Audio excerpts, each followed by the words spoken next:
આજે હિતભાઈ જોડે એવું તો શું થયું કે મને અર્જન્ટમાં ફોન કરીને પેટલા જ બોલાવી લીધો.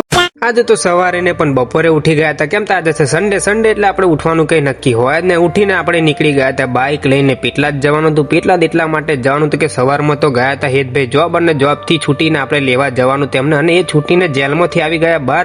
એ તારું બારું ખોલીને આવી ગયા બહાર, અને એ કે બાપા બહુ ભૂખ લાગી હે, હવે કશું તો ખવડાવવું પડશે તમારે. અને આપણે કીધું હા ચાલો ને, કેમ નહીં. અને એટલામાં જ આપણે ખાવા આવી ગયા હતા પકોડી. આપણા પકાભાઈની ફેમસ પકોડી પેટલાદમાં કઈ જોવાનું હોય જ ને બાકી. અને ભંગાઈ લીધી આપણે દહીંપુરી તો હેતભાઈને ભાવતી ને ખબર નહીં, પણ આપણને તો ભાવે છે દહીંપુરી, એટલે આપણે ખાઈશું હવે દહીંપુરી ખાઈને આપણે જવાનું તો બીજા કામ પતાવી દીધું. આપણે કંઈ કરવાનું હોય નહીં, આપણે બીજું કામ પતાવી જ દેવાનું હોય.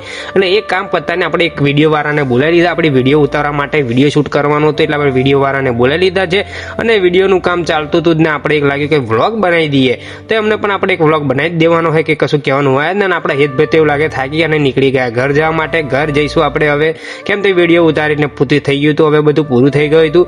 અને હવે આપણે બાઇક ઉપર બેસીને જઈશું ઘરે. અને ત્રણ તગડે એટલે કામ બીગડે હોય, પણ ના અમારા તો ત્રણ ભાઈઓ એટલે બહુ ખતરનાક ભાઈઓ ભેગા બળવા છેટા હોય જ.